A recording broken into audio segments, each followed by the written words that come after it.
Hola, ¿qué tal? Buenas tardes. Sí, buenas tardes a todos, a todas, bienvenidos y bienvenidas a esta actividad en la que van a conversar los expositores y expositoras sobre los mecanismos de cumplimiento tributario cooperativo y de cooperación internacional. Recibimos al profesor Carlos Pedrosa López de la Universidad de Valencia y de aquí de la casa, de la Facultad de Derecho de la UBA, la doctora Diana Hay y el doctor Fausto Jeremía. Eh, Voy a presentar al primer expositor que va a hablar del cumplimiento tributario cooperativo al Compliance by Design hacia una administración tributaria inteligente.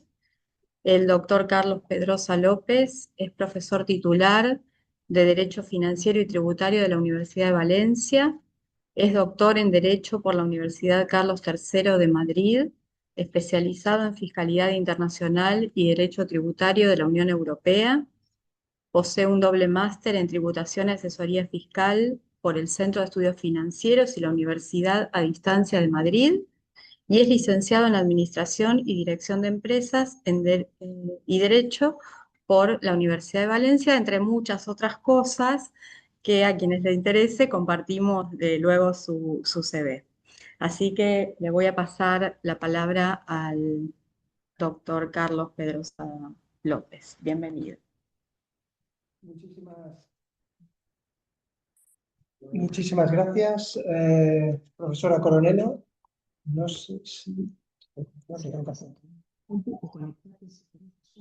Claro, Ahí formato salió. presentación. Se Vale, salió sí, algo. Ahí estamos. Bueno, perdón, pero tuvimos problemas para conectarnos. Ya. Entonces, ¿vos tenés el enlace a mano? Sí, pero a ver si es el que tenés. Es que no lo tengo como link. Ah, ok. Ah, ok. No, no me acuerdo. Ah, porque tenés la presentación para compartir. Ya, Bueno, bueno, ¿compartimos, no? no, yo ya te paso el... Sí, o si no, que hable otra persona y después pasamos Claro. a Carlos. Bueno, Quiera que- hagamos... Podemos, claro. ¿Vos estás conectado, Fausto? Ah, Bueno, ok. esperen, vamos. Perdón, disculpen un momento, ya Te paso. conocen la facultad, pero bueno, dennos un segundo que pasamos el link para que se puedan conectar. Yo ahí se los paso a nuestro grupito.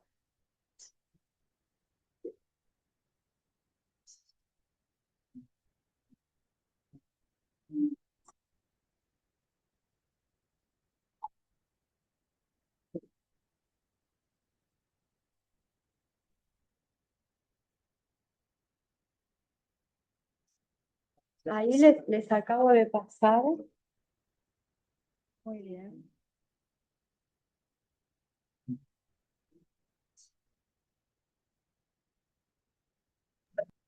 Bueno, vamos a cambiar el orden por un tema de practicidad porque el otro expositor ya se está conectando.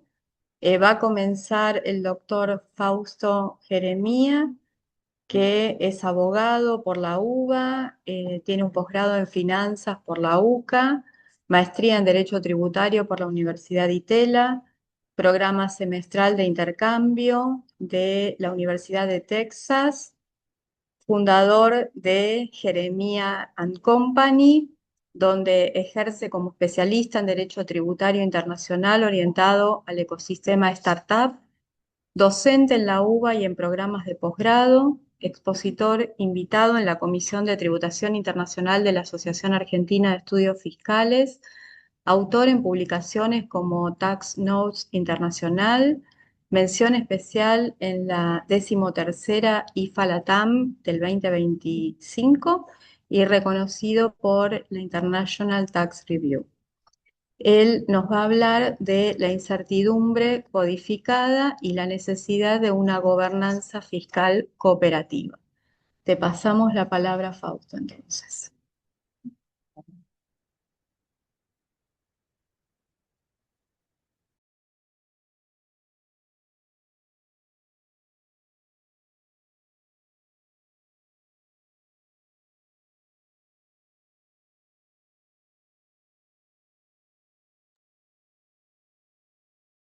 Ya que se está tratando de conectar y todavía no se conecta, ahí estamos, ¿no? Si no, presento a Dayana y ya los tengo a los tres presentados.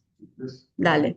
Eh, y la doctora Dayana Hag es abogada, graduada en la UBA, es magíster en asesoría fiscal de la Universidad Complutense de Madrid, realizó la especialización en Derecho Tributario de la UBA, es funcionaria a cargo de la División de Intercambio de Información Tributaria y Aduanera de la Dirección de Fiscalidad Internacional de ARCA, y ella, en segundo o en tercer lugar, nos va a hablar del Programa de Garantía de Cumplimiento Internacional de la OCDE. Así que, bueno, les pedimos nuevamente disculpas por todos estos inconvenientes técnicos y le pasamos la palabra al doctor Fausto Jeremías.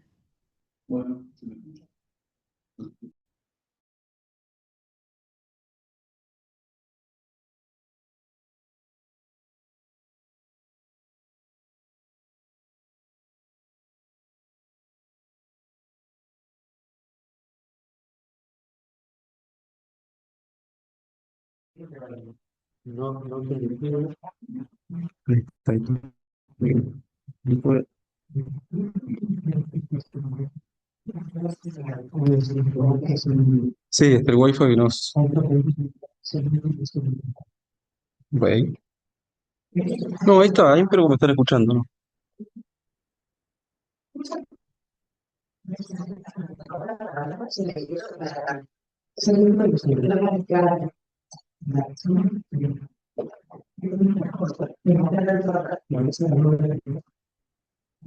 Bueno, acomodándonos, disculpas.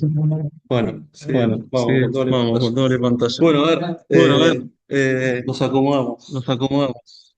Disculpen por Disculpen, la prolijidad, pero a ver, A ver, voy a arrancamos. A ver, el arrancamos. 70% A de ver, las empresas 70% de fueron las empresas fueron entrevistadas, en realidad, en la encuesta que en la se encuesta realizó, y que se realizó informaron que y informaron que invertirían más si se invertirían más eliminaran si incertidumbre eliminaran la sobre la incertidumbre aplicación sobre en la los aplicación impuestos. en los impuestos. Principalmente lo que Bueno, lo mencionan es que invertirían que más si existiría menos incertidumbre con más existiría relación a la aplicación a la normativa aplicación normativa en el marco en el marco de la de la tributación tributación internacional. internacional. Hoy en Hoy día en la día la incertidumbre incertidumbre dejó de dejó de ser ser un una accidente, una cuestión cuestión interpretativa, y interpretativa pasó a ser y pasó a ser básicamente un básicamente instrumento un instrumento regulatorio para el marco regulatorio de la para el comunidad marco de la tributaria comunidad tributaria internacional. internacional. Esto se debe Esto se principalmente debe a la estrategia principalmente a del la Plan de Acción estrategia BEPS, del que Plan de fue Acción BEPS, que fue ideado, pensado para ideado, combatir la pensado para planificación fiscal combatir la agresiva y planificación fiscal ampliando la de incertidumbre esa en cierta forma, ¿no? forma, ¿no? ¿A qué se ¿A debe qué se debe esto? esto? Principalmente a que nos Principalmente a fuimos que de nos la fuimos de la literalidad de las normas literalidad a de la las normas a la sustancia, de la sustancia, de la regla regla a lo que se a lo que se denominan denominan estándares o estándares test o test más más abiertos, y de abiertos la y de la predictibilidad a la predictibilidad a la discrecionalidad. Todas estas discrecionalidad. fueron Todas estas fueron herramientas del Plan de herramientas del Acción Plan de BEPS Acción que BEPS que buscaban en cierta buscaban en forma cierta forma luchar contra esas luchar contra esas planificaciones fiscales planificaciones fiscales agresivas. Pero el agresivas. costo Pero el de todo costo de esto todo esto fue fue principalmente principalmente falta de falta de previsibilidad, previsibilidad, un un aumento aumento grande en grande la en la litigiosidad y, litigiosidad y, como como dije dije recién, recién, con con respecto respecto a a este este dato del dato del 70%, 70%, menos cantidad de inversión. Un poco mi mi objetivo para objetivo hoy para es hoy es entender entender el el quiebre quiebre que que se se dio dio a a partir partir del del Plan plan de de Acción acción BEPS, BEPS, qué qué pasó pasó previo a previo a BEPS BEPS y y post post-BEPS, BEPS, y por qué y digo por que la qué digo que la incertidumbre está incertidumbre incorporada estructuralmente en el sistema y codificada en cierta en forma en el sistema el tributario sistema internacional. el sistema tributario Voy a tratar internacional. de Voy a tratar analizar de por qué los mecanismos de analizar por qué los cooperación. mecanismos de Mi cooperación, presentación iba con mi posterioridad a la de presentación y mi con colega, pero bueno, voy a posterioridad tratar de anticiparme a lo que van a me decir van a decir ellos. ellos, ¿Por qué ¿por son qué son necesarios necesarios esos estos mecanismos de mecanismos de cooperación? cooperación Para para tratar de que tratar esta de que esta incertidumbre que está incorporada estructuralmente en el sistema, en cierta forma está codificada, codificada, como voy a como voy a exponer más exponer más adelante, adelante, son son esenciales esenciales para para resolverlo. resolverlo. Y Y por por último, último, están están levantando la levantando mano la ahí, no mano sé si ahí, es no una sé si es una pregunta o pregunta porque no o me porque escuchan no o me algo por el escuchan o estilo. Es algo por una el estilo. cuestión Es una cuestión informática. informática. Hablen, Si hablen. no, si no, Les pido si les pido pueden si esperar a pueden que esperar a que terminemos. terminemos. Eh, Eh, y por y por último, voy a último, hacer voy a una hacer serie una serie de de opciones, opciones, de de plantear una plantear una serie serie de de opciones opciones para, para, bueno, bueno, mostrar. Ah, mostrar, dicen que hay mucho dicen que hay eco. mucho eco. Eh, no sé si A ver si puedo puedo mutearme mutearme acá. acá. Ahí está. ¿Ahí me escucha mejor? Ahí muteamos uno de los... Muchísimas las gracias. Ahora pantallas. sí, Bien, perfecto. disculpen, ¿eh? Bueno, Retomo desde el objetivo de hoy. A ver, el objetivo de hoy es entender este quiebre, ¿no? Estructural, este quiebre normativo entre los pre-BEPS y los post-BEPS, cómo se incorporó la incertidumbre estructural en el sistema tributario, o sea, se incorporó para poder luchar contra esas planificaciones fiscales. Voy a tratar de mencionar por qué los mecanismos de cooperación que van a comentar mis compañeros son tan esenciales para luchar contra esta incertidumbre. Y por último, voy a tratar de esbozar algunas opciones que creo yo que serían útiles para administrar esta incertidumbre en el marco de la vigencia, sobre todo en Argentina, del instrumento multilateral que va a estar vigente ahora dentro de poco. No sé cómo paso. Bueno, perdón, de vuelta, pero bueno. Voy a comenzar con un breve repaso histórico. Perdón, estoy acá, ¿no? Sí. Con un breve repaso histórico de lo que pasó pre-BEPS y post-BEPS. Después, lo que vamos a hacer es quedarnos con el periodo pre-BEPS, en donde existió cierta incertidumbre sobre la aplicabilidad de las normas generales antiabuso. ¿Qué pasó en la evolución regulatoria? O sea, cómo esa evolución regulatoria incorporó incertidumbre, que de cierta forma es el cuarto punto que la termina codificando y la incorpora estructuralmente en el sistema tributario. Y por último, como digo, algunas ideas cooperativas para administrar esta incertidumbre tributaria. Comencemos con el primer punto, que es la evolución histórica. Y la evolución histórica empieza con los principios fundamentales del derecho tributario, ¿no? Fundamentalmente el derecho tributario se fundó, se creó sobre la base de tres grandes principios que pueden ser la seguridad jurídica como principio fundamental, que lo que buscó es básicamente reglas claras, estables, predecibles, con el objetivo de darle certidumbre al inversor y al contribuyente. Este principio de seguridad jurídica estaba garantizado en cierta forma por el principio de legalidad, o está garantizado por el principio de legalidad, que busca, bueno, una garantía sustancial de que no va a haber tributo sin ley, que en definitiva garantiza la seguridad jurídica. Y la conjunción de estos dos principios, seguridad jurídica y principio de legalidad, de cierta forma te da el derecho a la planificación fiscal, ¿no? El derecho a no pagar más impuestos de lo que puedo pagar si planifico fiscalmente de forma inteligente, ¿no? Esto consagrado por la Corte Suprema ya hace mucho tiempo. Estos principios o derechos fundamentales del contribuyente se sumaron a lo que son las distribuciones, los mecanismos de distribución de facultades tributarias que se originaron allá por la década del siglo, por inicios del siglo XX, ¿no? ¿Y qué teníamos básicamente? Teníamos esta conjunción de principios estables y reglas muy claras que en definitiva nos daban un ordenamiento jurídico muy rígido, ¿no? O sea, el principio de legalidad, la seguridad jurídica, con estos principios de derecho tributario internacional estables por cómo fueron diseñados en el momento en el que los negocios, para hacer negocios internacionales, tenías que mover básicamente una fábrica o mover fierros, en definitiva nos dio un ordenamiento muy rígido, ¿no? Un ordenamiento que era, en definitiva, muy estable. Y esto se empezó a tornar un poco obsoleto con el surgimiento de lo que en su momento se llamó el comercio electrónico, ¿no? Que después fue evolucionando a lo que conocemos hoy como economía digital. Y más o menos en 1998, en realidad, hay una conferencia, que es la conferencia de Ottawa, que lo que se resuelve en esa conferencia es mantener, más complicado, pero bueno, la conferencia de Ottawa que en definitiva lo que busca es se analizó qué hacer, ¿no? Con este contexto del comercio electrónico, y lo que se resolvió fue mantener el status quo, ¿no? Mantener lo que estaba sucediendo y mantener la regulación en ese sentido. El comercio electrónico, como digo, fue evolucionando a lo que se conoce hoy como la economía digital, que en definitiva permite, bueno, hacer esta segregación entre la creación del valor y en definitiva dónde se pagan los impuestos. Y esa conjunción de normas estables con negocios muy dinámicos fue lo que en definitiva permitió la planificación fiscal eficiente, ¿no? La voy a denominar por ahora planificación fiscal eficiente, después vamos a ir viendo que este concepto fue variando un poco. Y por ahí el caso más paradigmático de este proceso fue el caso Apple, que durante el 2004 y el 2014 generó una alícuota de efectiva de imposición de menos del 1%, que fue básicamente la posibilidad de planificar fiscalmente utilizando todo el ordenamiento jurídico que era muy rígido y estos negocios, principalmente como los de Apple, que permitieron, bueno, dinamismo. Entonces tenemos esa contraposición entre normas rígidas y negocios muy dinámicos. Después de esto vino la crisis financiera del 2008 y la comunidad tributaria internacional empezó a entender que, bueno, necesitamos un cambio porque esto no podía ser que la empresa más rentable del mundo prácticamente no pague impuestos. Y el consenso que se llegó en ese momento fue bueno, ya no vale todo para no pagar impuestos. O sea, que vos superes normativamente, que estés cumpliendo con la letra de la ley, no te hace, eh, nos impide a nosotros moralmente decir que no tenés que pagar impuestos. Había algo más, o sea, llegó un consenso internacional que ya no todo resultaba aceptable para no pagar impuestos en ninguna parte, que en definitiva lo que hace es incorporar la moral fiscal como un concepto relevante en el derecho tributario. Derecho tributario que primó el principio de legalidad, por lo menos hasta BEPS, ¿no? Y esto requirió una revolución regulatoria, que es lo que vamos a ver ahora un poquito. Lo primero que quiero analizar es ese periodo en donde estaba la incertidumbre sobre la aplicación de estas cláusulas generales antiabuso, que eran planificaciones fiscales que se habían creado previo a BEPS, pero que fueron cuestionadas post-BEPS, o sea, cuando ya la moral fiscal estaba incorporada como un concepto muy relevante. En este caso tenemos planificaciones fiscales que cumplían con estos tres puntos. Primero, el propósito de reducir el tributo al mínimo posible, o sea, buscaban maximizar fiscalmente las planificaciones fiscales. Eran conductas que respetaban la letra de la ley, pero que arrojaban un resultado que moralmente era cuestionable, o sea, que no le gustaba a la comunidad tributaria internacional, ¿no? El caso Apple, principalmente. Y si nosotros nos ponemos a leer bibliografía y doctrina para ver dónde estaba la línea entre lo prohibido y lo permitido en estos casos, vamos a llegar a la conclusión que ex ante, o sea, antes de que suceda esa planificación fiscal, no había muchas herramientas para determinar qué es lo que está prohibido y permitido. O sea, hay mucha bibliografía, pero no hay una línea clara de qué es lo que está prohibido o permitido, por lo menos ex ante, que es cuando el contribuyente tiene que planificar. Y en cierta forma se llega a la conclusión de que estas planificaciones son legítimas, salvo que exista un abuso de la norma. O sea, salvo que la norma esté siendo, bueno, en cierta forma, exista un abuso.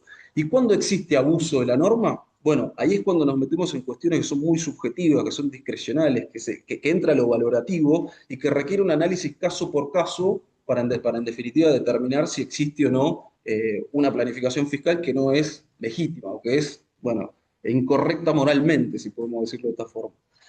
Yo para analizar esto traje 4 casos de tributación internacional de la región, que a mí me parece importante analizar con respecto a qué es lo que nos pasa a nosotros, que básicamente el resultado de estos 4 casos es que impusieron retroactivamente los estándares del plan de acción BEPS para recalificar el pasado. O sea, esas planificaciones fiscales que habían sido previo a BEPS fueron cuestionadas por la moral fiscal que es posterior al plan de acción BEPS.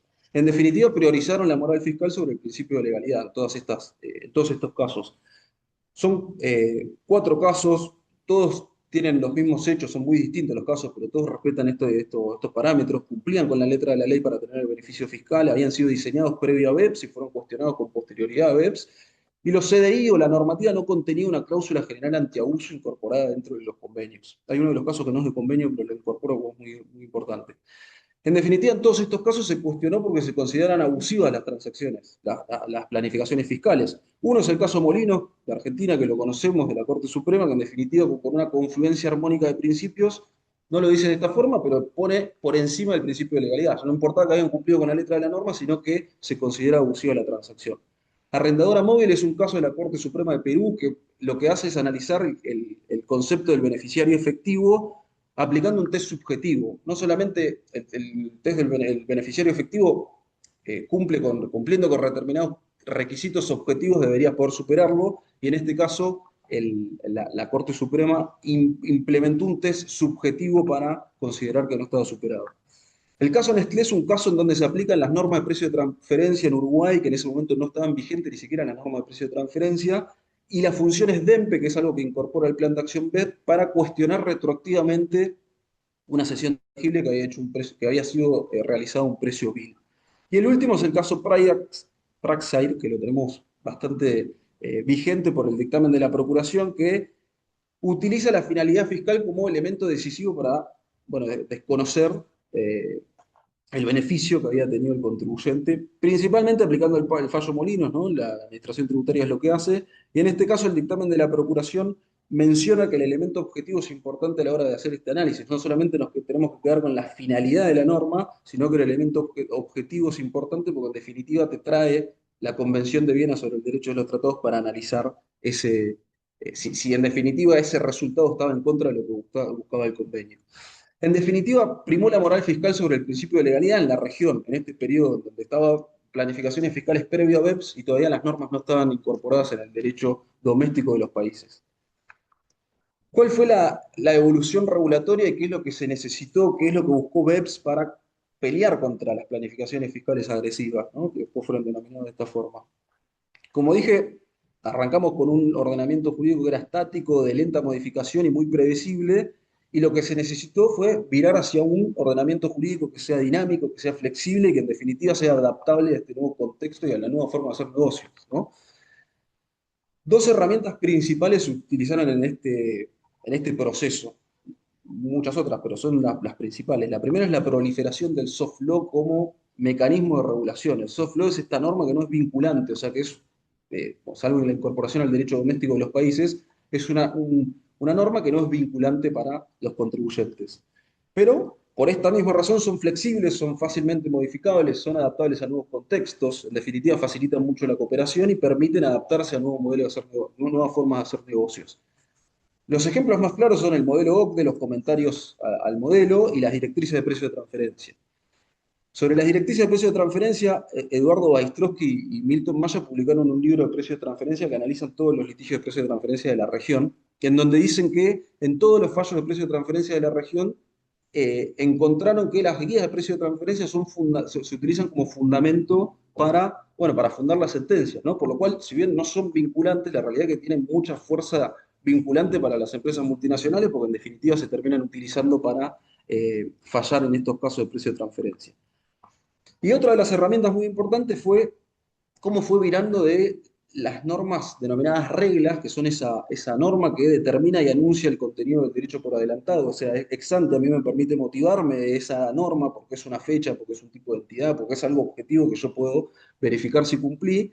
Y se fue virando a lo que se denominan estándares, que son esa norma que no dota de contenido del derecho por adelantado y que yo requiero que se aplique a un caso concreto para entender de qué se trata o el alcance que tiene, ¿no?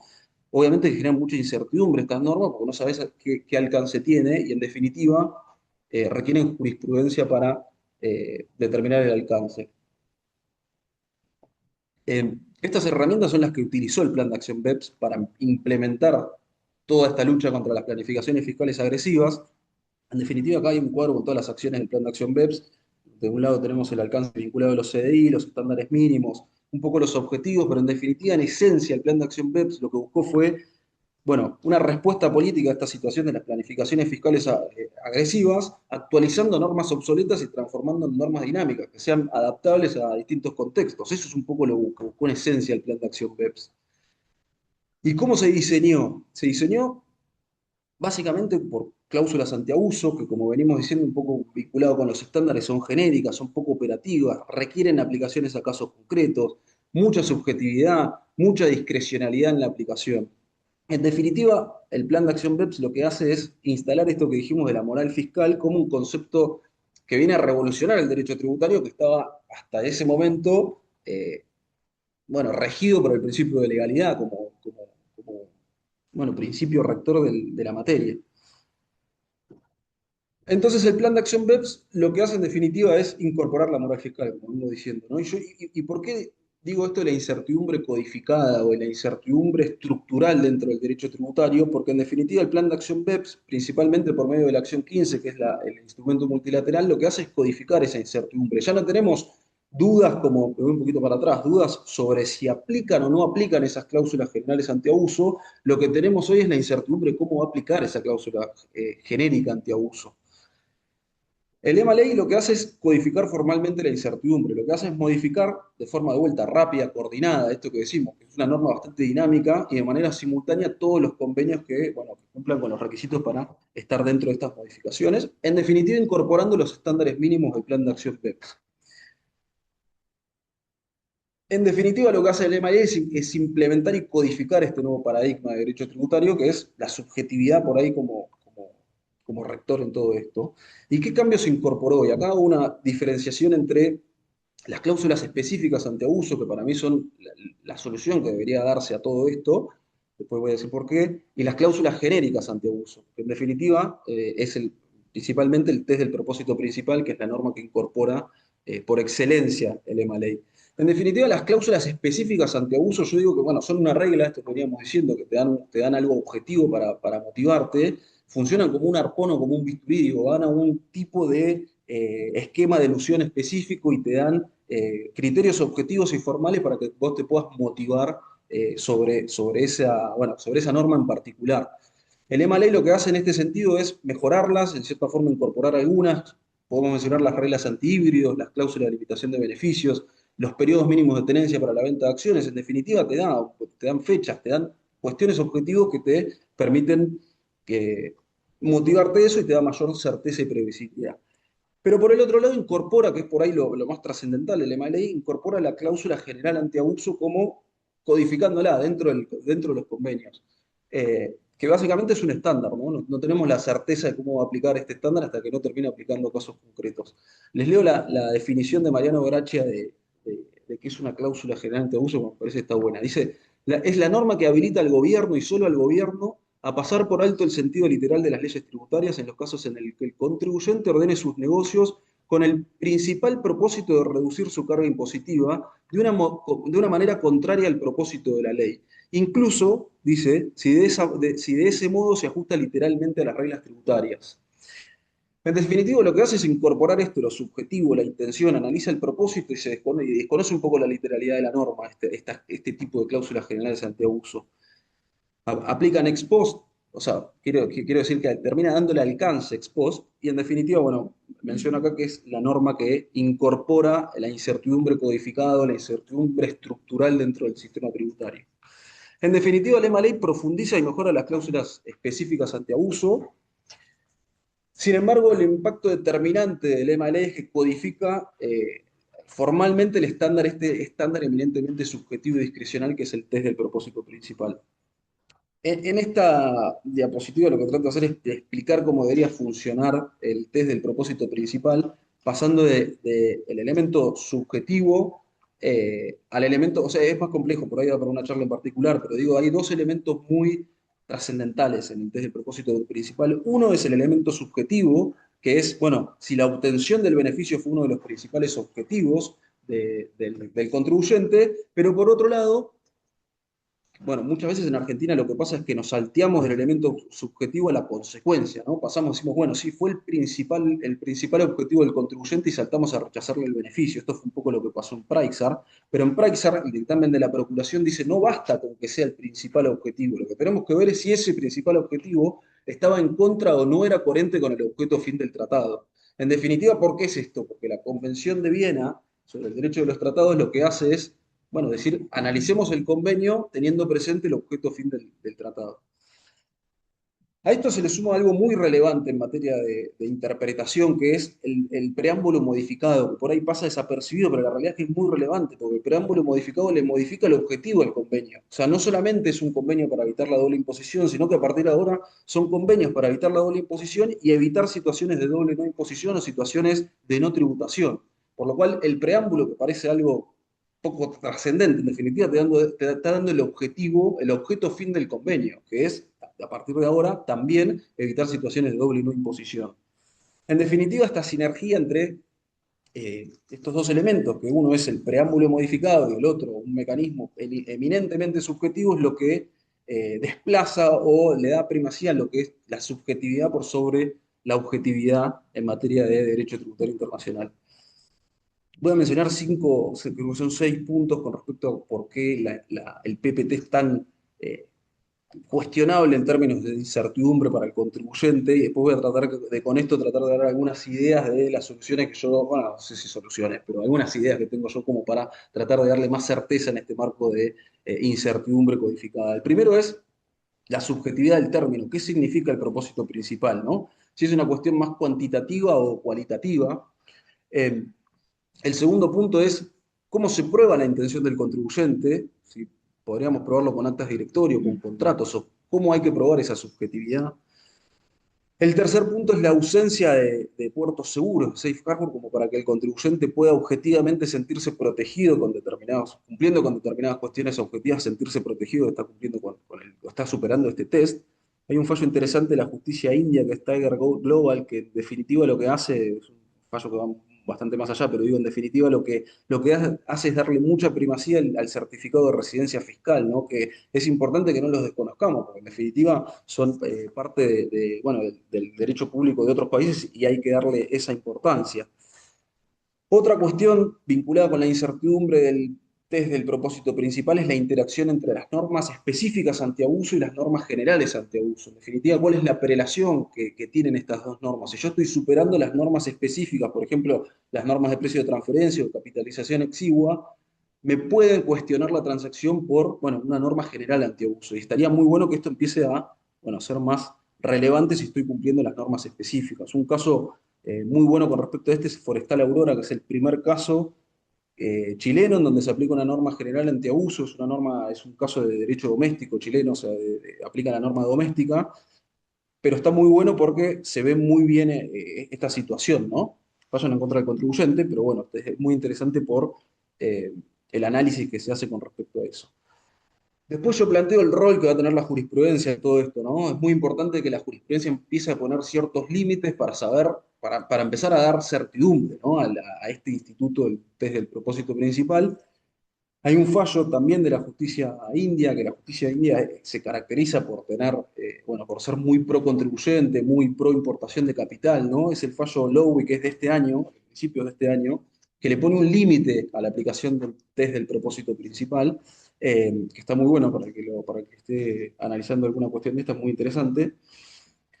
Después, otra cuestión es la falta de uniformidad en el PPT, o sea, en los distintos CDIs, y esto va a generar situaciones bueno, de mucha incertidumbre porque no va a ser difícil que tengamos una misma interpretación teniendo en cuenta que por ahí en los distintos tratados pueda tener otro texto. Y por último, es la importancia de aplicar el test del propósito principal prospectivamente, ¿no? Prospectivamente y no retroactivamente. En este caso, también hay una circular bueno, de la administración india que dejó muy claro esto, y esto me parece muy importante con respecto a todos los mecanismos de cooperación, que la administración funcione y que emita este tipo de directivas para que, por ejemplo, en Argentina el test del propósito principal aplique prospectivamente y tengamos claro que va a aplicar prospectivamente para planificaciones fiscales que se realicen a partir de ahora. En definitiva, el EMA Ley no solamente incorpora normas antiabuso, sino que instaura la crítica subjetiva como mecanismo regulatorio, ¿no? Instaura la crítica subjetiva como mecanismo regulatorio.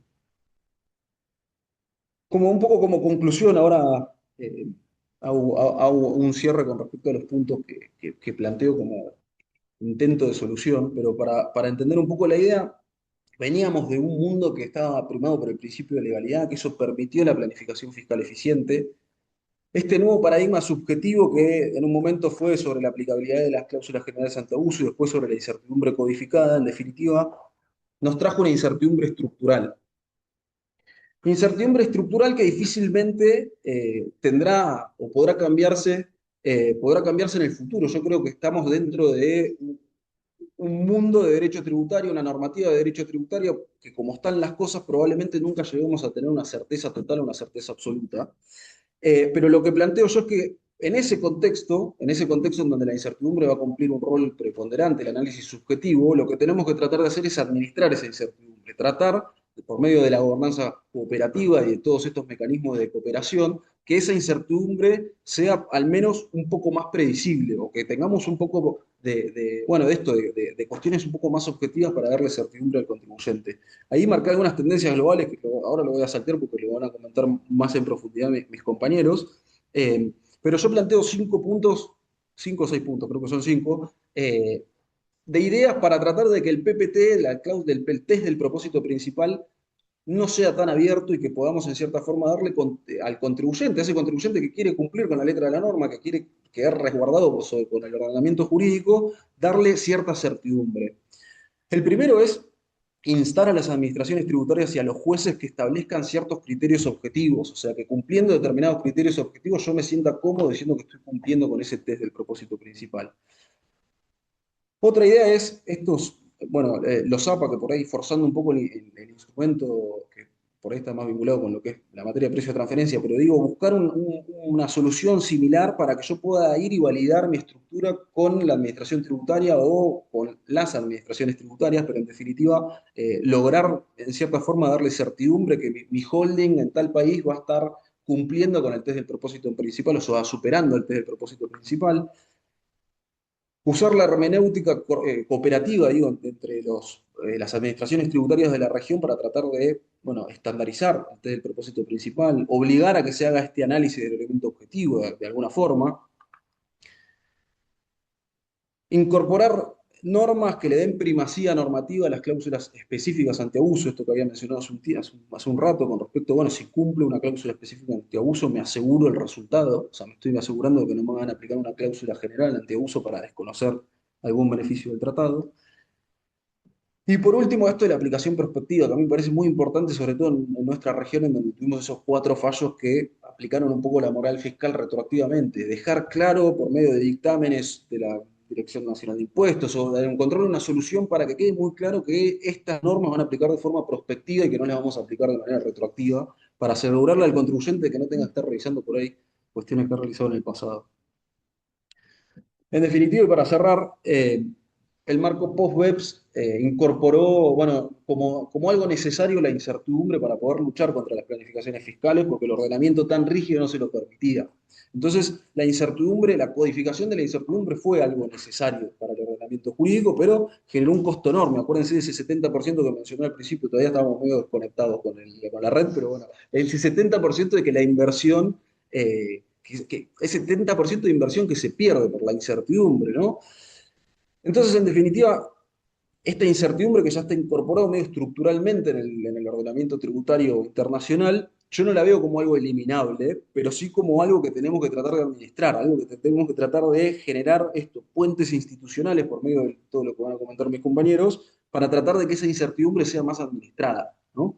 Y en definitiva, bueno, eliminar la incertidumbre como un obstáculo a la inversión y que, bueno, que comience a ser gobernable para lograr que el inversor tenga mucha más certidumbre a la hora de planificar y de invertir, sobre todo en los países de la región.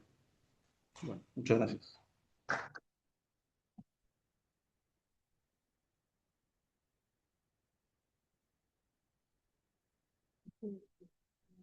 Vázquez. Bueno, muchas gracias, Fausto, por tu exposición. Las preguntas que Las preguntas que haya para cualquiera de los expositores, por favor, las van escribiendo en el chat, que al final de las exposiciones se las vamos a transmitir. Bueno, ahora le voy a pasar la palabra a la doctora.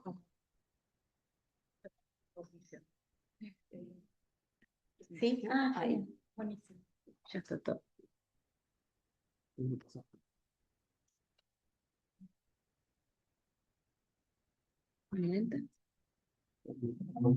Bueno, buenas tardes a todos.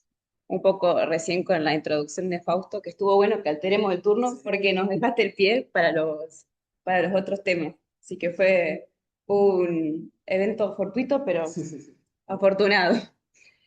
Hablando de esta idea de un cambio de paradigma en la cual las administraciones tributarias y los contribuyentes, puntualmente los grupos multinacionales, en el caso del ICAP, que es el que vamos a hablar ahora, busca exactamente esta cooperación internacional entre las administraciones tributarias y los grupos multinacionales. El apartarse de un versus y comenzar a trabajar de formas conjuntas para poder generar previsibilidad para las administraciones tributarias y garantías también para los grupos multinacionales. El programa es un programa creado por el Foro de Administraciones Tributarias de la OCDE, que tiene por fin llegar a un resultado de una evaluación de los riesgos que se proponen o que se ponen sobre la mesa por los grupos multinacionales. No sé si se está viendo las filminas, parece que no. Bueno, ya llegará. El programa busca una interacción conjunta entre los grupos multinacionales que decidan someterse voluntariamente y las administraciones tributarias que también participan voluntariamente del programa. Es una evaluación multilateral de los riesgos que tienen las actividades o determinadas ramas de negocios de los grupos multinacionales para cada administración tributaria. Se plantea como algo disruptivo porque busca una resolución efectiva, rápida y cooperante entre tanto los grupos multinacionales como las administraciones tributarias.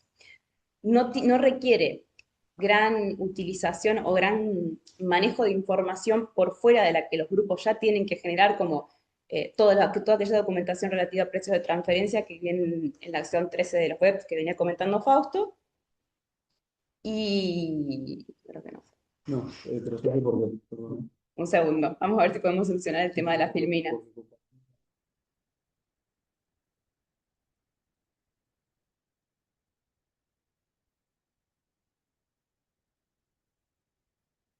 Bueno, la idea principal del programa, vamos a continuar por la voz, es que en base a la información que los grupos multinacionales ya tienen elaboradas, porque tienen obligación de generar para las distintas administraciones tributarias donde tienen sedes, poder generar una evaluación multilateral de los riesgos o posibles riesgos que ven las administraciones tributarias sobre la actividad y cómo se lleva a cabo las distintas estructuras de negocios de esos grupos multinacionales.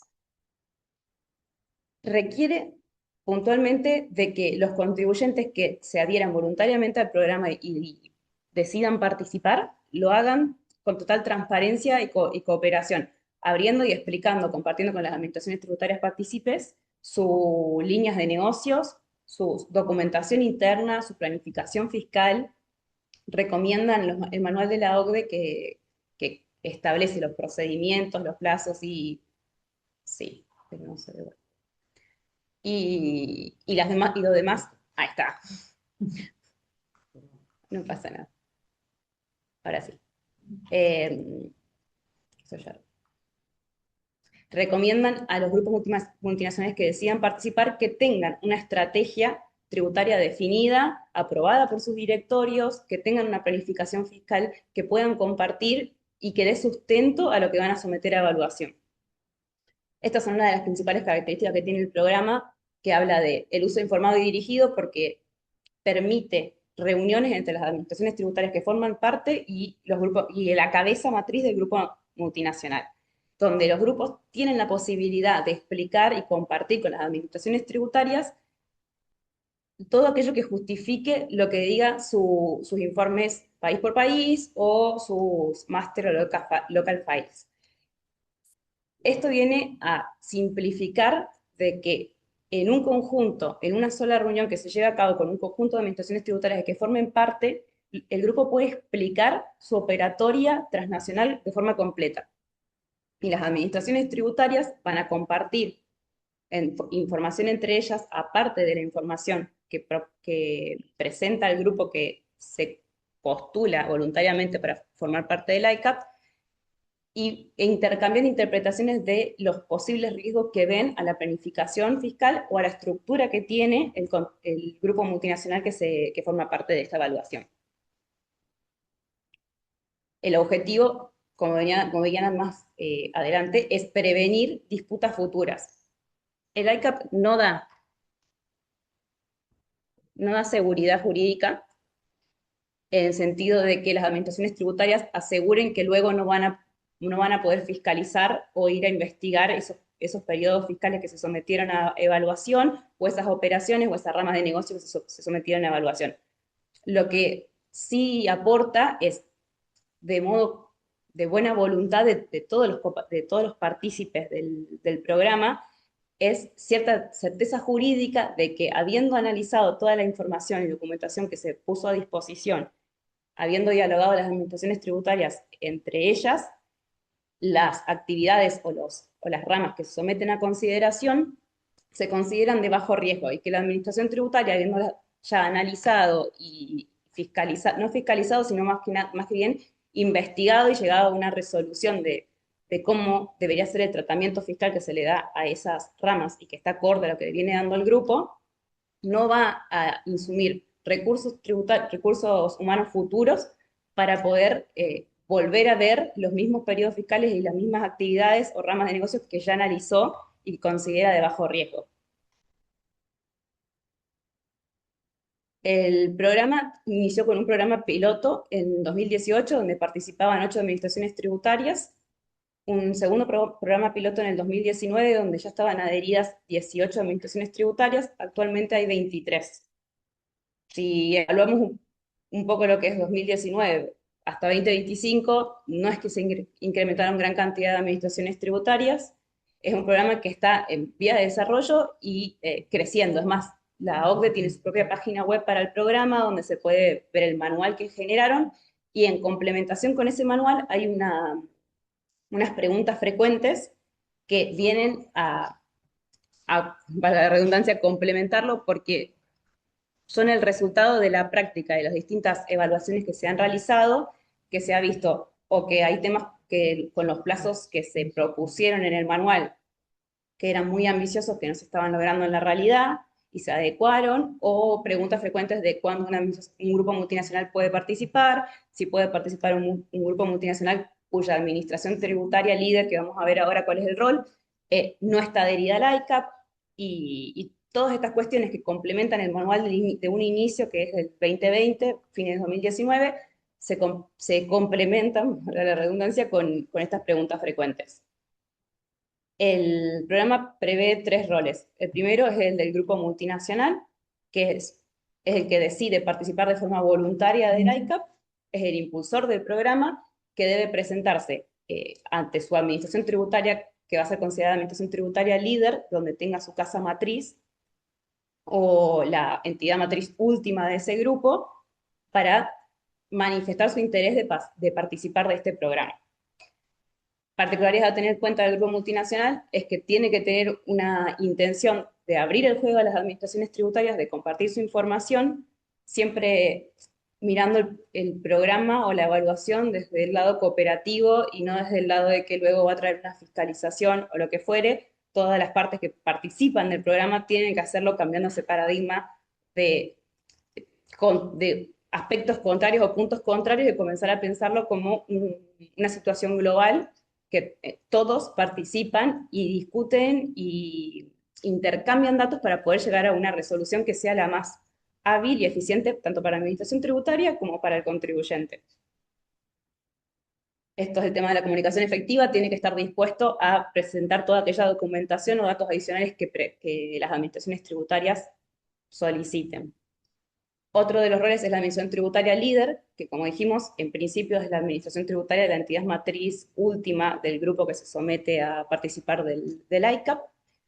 La función de la administración tributaria líder es la más activa, porque es la administración que tiene que ocuparse de controlar que se cumplan con los plazos del procedimiento, las etapas del procedimiento, va a ser de nexo de coordinación entre el grupo multinacional y las administraciones tributarias participantes, y va a ser la encargada de tener el único diálogo con el grupo multinacional. Todo lo que las administraciones tributarias, sacando las reuniones conjuntas que se puedan realizar, que es en un mismo y único ámbito, normalmente vía Zoom o otras plataformas, pero electrónico, la única que va a contactarse con el grupo de la casa, con el grupo multinacional, es la administración tributaria líder.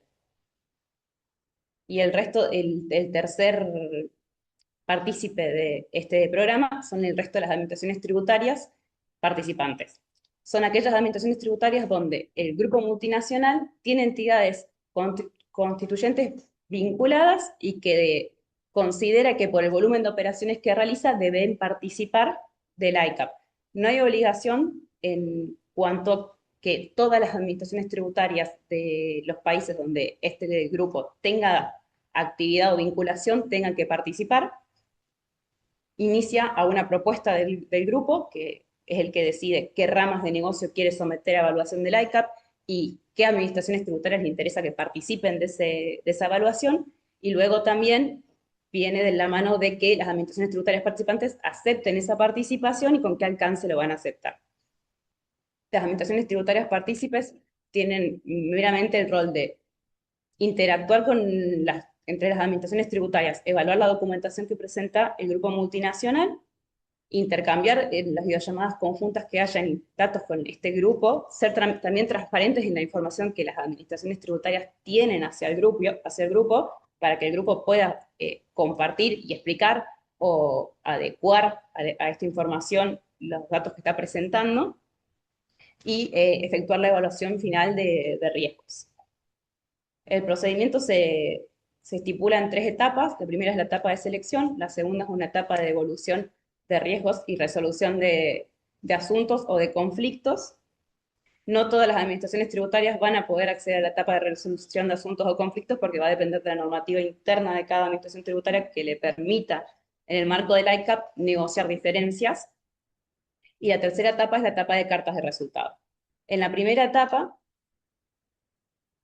el grupo multinacional, evaluando las recomendaciones que existen en la página de la OCDE, deciden presentarse para participar voluntariamente, se presentan ante su administración tributaria. La OCDE lo que recomienda es que de forma previa se contacten con la administración tributaria. En la página de la ICAP en la OCDE hay una parte, un apartado donde tiene la información referente a todas las administraciones tributarias, partícipes del ICAP, ahí están los contactos, las áreas y los mails de las personas que están a cargo en cada administración tributaria de lo que vendría a ser llevar adelante la evaluación del ICAP, para que se puedan contactar y vean si la administración tributaria líder está en condiciones, si el grupo quiere hacer consultas y evacuar dudas previos a presentarse, puede hacerlo por esa vía. Si decide presentarse, se comunica con su administración tributaria líder y presenta un paquete de documentación que tiene estos datos que están acá, que también están en la página web. Hay un formulario de una checklist de los datos que deben presentar. De lo más importante en esta etapa puede ser el informe del CBC o el país por país y el master file. Tienen que hacer un resumen de la estructura del grupo y sí deben especificar si tienen con alguna administración tributaria de las que pretende participar algún APA o tax rulings, porque estas son cuestiones que quedan por fuera del ICAP. No se pueden rever o analizar en la evaluación de riesgo aquellos periodos fiscales o actividades o ramas de negocios que estén ya sea con un ICAP, con un APA cerrado o que estén en proceso de negociación vía APA o tax ruling. Una vez que presenta la propuesta el grupo a su AT líder, la administración tributaria líder se va a dar vuelta, va a evaluar la documentación y va a preguntarle a las administraciones tributarias propuestas, que van a ser propuestas por el grupo multinacional, si quieren participar. Si estas administraciones, teniendo en cuenta cuál es el grupo que se pretende postular, consideran que la actividad que tienen en su jurisdicción es relevante como para poder participar del ICAP e insumir los recursos humanos que lleva a la evaluación del ICAP, porque vamos a ver que son plazos muy cortos, deciden si participan o no participan. Una vez que deciden participar, recién ahí la Administración Tributaria Líder comparte el primer paquete de documentación a las administraciones tributarias partícipes. En este hecho de haberse compartido el paquete de documentación de selección, es donde las administraciones tributarias, en una, ya sea conferencia o en un intercambio conjunto multilateral, deciden qué ramas de negocio, qué actividades o qué parte de la actividad del grupo multinacional van a someter al ICAP y de qué periodos de estos van a evaluar. Esta etapa tiene prevista que no dure más de 8 a 12 semanas. La segunda etapa, que vamos a ver que es la de la evaluación, es la etapa más larga, no puede durar, porque así lo estipula el manual en conjunto con las preguntas frecuentes, más de 30 a 45 semanas. Los plazos no son perentorios, son planteados e intentados respetar por todas las partes que forman parte de la evaluación, porque la gracia de un poco la razón de ser o lo que hace diferente a la ICAP es que son procedimientos cortos que no llevan gran cantidad de tiempo y dan certeza a los contribuyentes. Y la última etapa, que es la etapa de carta de resultados, lleva entre 6 a 8 semanas. Es decir, que todo el programa en sí lleva de 44 a 55 semanas en los promedios, y estos promedios sí son resultados ya de evaluaciones que existieron, no son solamente un objetivo que se puso, sino que ya es un promedio que en la práctica se ha, para la redundancia, promediado. No demora más de un año, que que comparándolo con lo que es un APA o una fiscalización, es un tiempo razonablemente menor. Cuestiones a tener en cuenta de qué grupos pueden participar. Primero es el hecho de si el grupo tiene que evaluar si internamente está preparado o no para asumir el compromiso de abrir las puertas y que las administraciones tributarias hagan preguntas respecto a su estructura y sobre qué riesgos principales van a abrir esas puertas y van a intercambiar la información que tienen y van a responder las consultas. La segunda es qué periodos o si esa certeza jurídica que da la evaluación, a qué periodos aplica. En principio, los periodos no están determinados en el manual, ni hay una regla férrea a seguir, va a depender de lo que acuerden, tanto el grupo multinacional, que es el que los propone, con las administraciones tributarias. Normalmente las estadísticas son periodos, son 1 o 2 periodos, y son cercanos al cierre, son periodos cerrados recientemente, sobre los cuales el grupo multinacional ya tenga la documentación que se necesita para poder participar del ICA.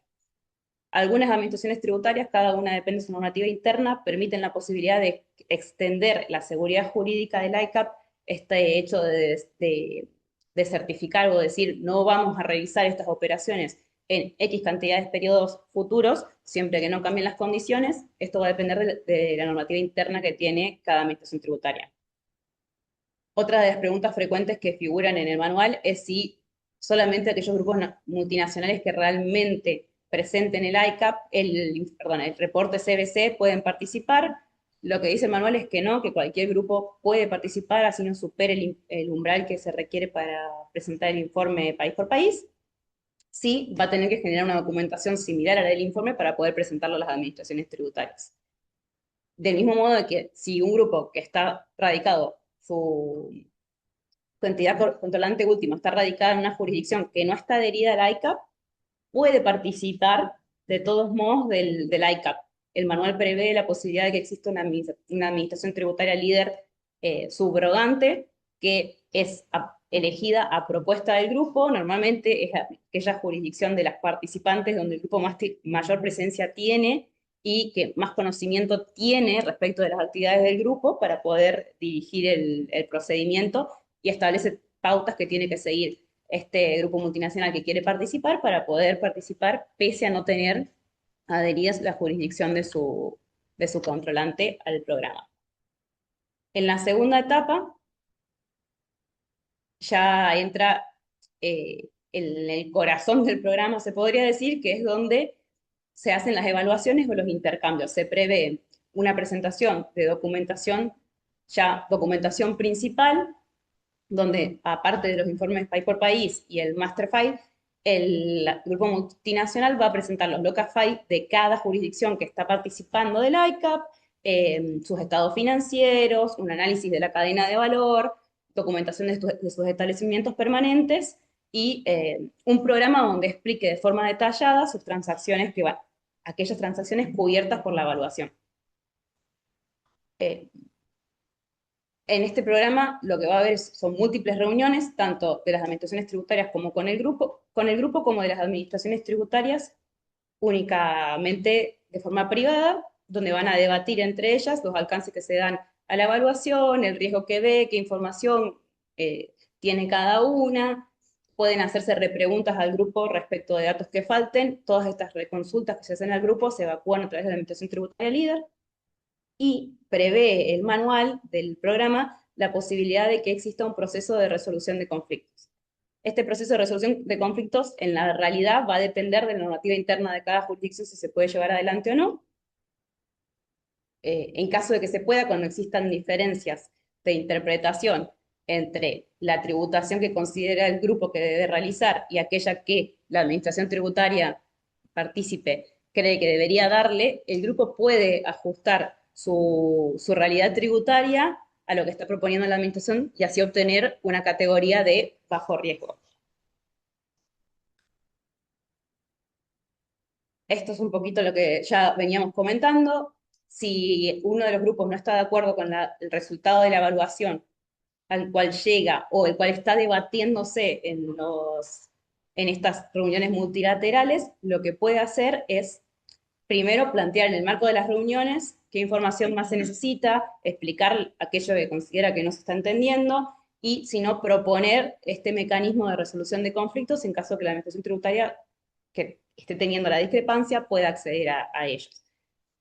De no lograrse un punto medio o de no poder lograrse por lo que es la ley local interna de procedimiento, lo que va a arribarse es a un resultado de no bajo riesgo, lo que no significa de que sea alto riesgo y tampoco significa que sí o sí requiere una fiscalización posterior, simplemente significa que en el marco del ICAP no se logró obtener un resultado de bajo riesgo con seguridad respecto de la actividad o la rama que se está evaluando. Toda la información que se intercambia en el marco del programa se hace a través de los instrumentos internacionales que ya están vigentes, ya sean multilaterales de intercambio automático del informe país por país, la Comisión de Asistencia Administrativa Mutua o tratados de intercambio de información bilaterales, y están sujetos a todas las pautas de confidencialidad que tienen estos instrumentos. El manual propio lo dice, y es importante tenerlo en cuenta, que las administraciones tributarias pueden utilizar con posterioridad esta documentación para llevar adelante una fiscalización en caso de considerarlo necesario. La tercera etapa, que es la del cierre, es donde ya la Administración Tributaria líder emite una carta de finalización que notifica al grupo multinacional, y cada administración tributaria partícipe va a emitir una carta de resultados, donde va a evaluar qué rama de actividad, respecto de cada rama de actividad sometida a consideración, qué resultado de riesgo aplica. Puede ser un resultado de nivel bajo o un resultado de nivel no bajo. Como ya dijimos, el nivel no bajo no significa que se considere que existe un riesgo alto, significa que hubieron determinadas discrepancias o diferencias, preocupaciones que no se pueden resolver en el marco del ICAP, y los motivos por los cuales no se pudieron resolver son variados. Si el nivel al cual se llega y se cataloga determinadas actividades o riesgos sometidos a consideración es un nivel bajo, la carta va a venir acompañada con una declaración de que esa administración tributaria no prevé dedicar recursos a una nueva revisión de estos riesgos sometidos a consideración en los periodos cubiertos. Que los periodos cubiertos, como ya vimos, pueden ser pasados y también pueden ser futuros, depende de lo que se haya acordado con cada administración tributaria. No tiene que ser exactamente idéntico para todas las administraciones. Si existieron procesos de resolución de conflicto, esta carta final de resultados también lo va a contener y va a tener la resolución de esos conflictos, y luego tienen las advertencias que cada administración tributaria quiera agregar a la carta, como por el hecho de decir de que cualquier modificación que exista con posterioridad a la información o a los negocios explicados, a las actividades explicadas por el contribuyente, deben ser notificadas a la administración tributaria, porque el resultado de la evaluación de riesgo puede variar, o el alcance de la seguridad jurídica del resultado para cada administración que emita la carta de resultados. Esta carta de resultados, en general, por lo que prevé el programa, se notifica a la Administración Tributaria Líder, y la Administración Tributaria Líder es la que hace la notificación, como en todas las otras instancias, una única notificación al grupo multinacional. Esto en lo que es normativa internacional, luego cada normativa interna se puede aplicar desde otro modo. Un cuadro comparativo a tener en cuenta al momento de un grupo multinacional evaluar si el programa ICAP es un programa que le cierra, que le podría ser útil, y las principales diferencias están en que el paquete de documentación que se presenta no requiere documentación por fuera de la que el grupo multinacional ya tiene que realizar y tener en sus registros o presentadas a la administración tributaria, dependiendo de la normativa interna de cada administración. El alcance es multilateral, a diferencia de un APA que puede ser bilateral o multilateral, o una auditoría que es bilateral. La documentación, como ya dijimos, en todo lo que es APA y auditoría es mucho más profunda y puede solicitarse datos o información por fuera de la que ya está estipulada. En el caso del ICAP figura en el manual y rara vez se puede extender de eso. Y el más importante es el plazo de duración del programa en sí, que va de 44 a 55 semanas. No dura más de un año y un mes en total de lo que es intercambio y evaluación. Pueden existir lapsos en el medio si al grupo multinacional se le complica generar esta información y esta es la diferencia primordial respecto de las otras vías de resolución de conflictos que existen y que puede abarcar tanto periodos recientes como futuros. En las estadísticas que se publicaron de la página de la OCDE, que tienen en cuenta tanto los dos proyectos pilotos como todas las evaluaciones que se realizaron desde el 2019 a la fecha, se ve que en el 40% de los casos los grupos multinacionales obtuvieron un resultado de riesgos bajos en todas las operaciones cubiertas. En un 20% de los casos, en casi todas las operaciones tuvieron el resultado de riesgo bajo, salvo en una línea o un área específica donde tuvieron no riesgo bajo, y en el otro 20% tuvieron resultados de riesgo bajo en casi todas, salvo en dos áreas que tuvieron resultados de riesgo no bajo. Queda un 20% discrecional que tienen resultados de riesgo no bajo en más de dos áreas. De esto lo importante es que cuando se ven las áreas sometidas a consideración o evaluación, que las principales son establecimiento permanente, bienes materiales, servicios de intragrupo, financiación o intangible, en el peor de los casos, en un 75% que es en intangible, tuvieron un resultado de bajo riesgo. Es decir, que sea cual sea la área sometida a consideración, el margen o el porcentaje en el cual se llegó a una evaluación de bajo riesgo es amplio. En el 32% de los casos hubieron posibilidad de acceder a una etapa de resolución de conflictos o de diferencias y que el tiempo que duraron estas evaluaciones no variaron significativamente dependiendo de la cantidad de administraciones tributarias que participaron. En promedio, en todas las evaluaciones de ICAP que se realizaron, participaron 5 administraciones. En la evaluación donde más administraciones participaron fueron 9, y en la que menor participación tuvo fueron 3 administraciones tributarias. Y esto es la proporción de la certeza que da cada uno de los mecanismos de resolución de conflicto y las semanas de duración en la resolución del conflicto o arribar a una resolución respecto de los temas sometidos a consideración. Cierre de tener en cuenta de que el ICAP requiere, sobre todo en Argentina, que tal vez es complicado, verlo como un programa de colaboración entre las administraciones tributarias y los grupos multinacionales, y no como una fiscalización o no como ponerse bajo el radar o la lupa de la administración tributaria. Dicho esto, muchas gracias a todos por el tiempo y escuchar.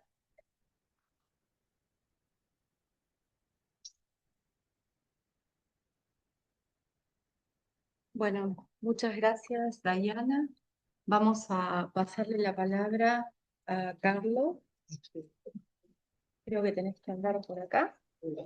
No, está bien. Ok.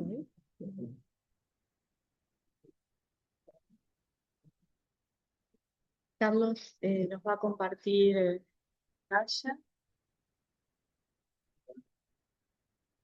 A ver.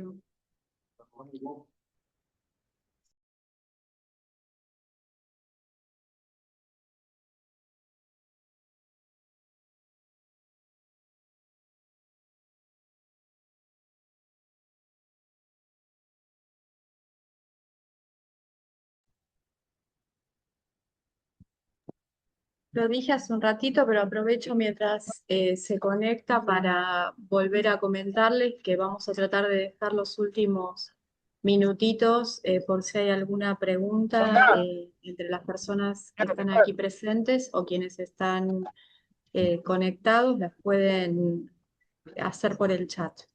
¿Estamos? Sí, se ve perfecto. Bueno, te paso la palabra.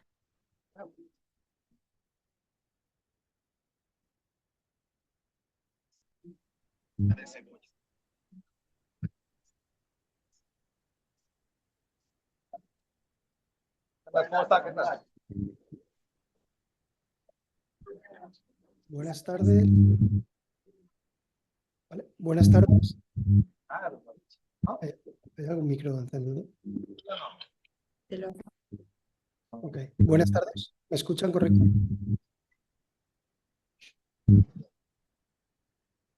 Bueno, intentémoslo. Eh, Mira a ver si hay alguien que... seguro que sí. Entre los participantes. A ver, Daniel, si podés apagar el micrófono. A ver, sí. Listo. De acuerdo, pues ahora sí. Muchas gracias por cederme el turno de palabra, profesora Coronelo. No puedo, como no puede ser de otro modo, no puedo empezar mi intervención sin antes agradecer al profesor Revilla su amable invitación a formar parte de esta mesa redonda. Como no puede ser de otro modo, es para mí un honor, una alegría formar parte de este elenco de profesores y profesionales argentinos, a la vez de buenos amigos, muchos de ellos, y a participar una vez más en una de las actividades en la Universidad de Buenos Aires.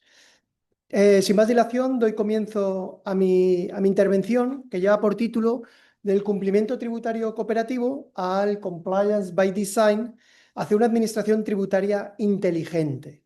Adelanto que en el last minute tuve que ampliar un poquito la presentación para dar coherencia o mayor coherencia a la sesión que estamos teniendo y gracias a los doctores que me han precedido en el uso de la palabra y por lo tanto igual me demoro un pelín más de lo establecido. No obstante, dando comienzo a la presentación, tenemos que tomar como punto de partida, de algún modo, la crisis económica y financiera internacional que, sin lugar a dudas, estamos padeciendo desde la primera década del siglo XXI, la cual ha tenido importantes repercusiones en el modo en el que percibimos el sistema tributario, que es de lo que estamos hablando.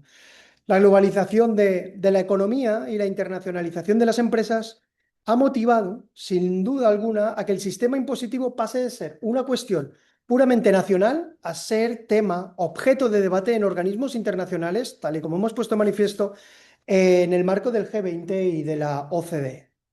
Esta conciencia ha llevado a que le sea la propia sociedad que es consciente que el sistema tributario debe transformar los inputs, es decir, los recursos, en outputs, ni más ni menos que en recaudación.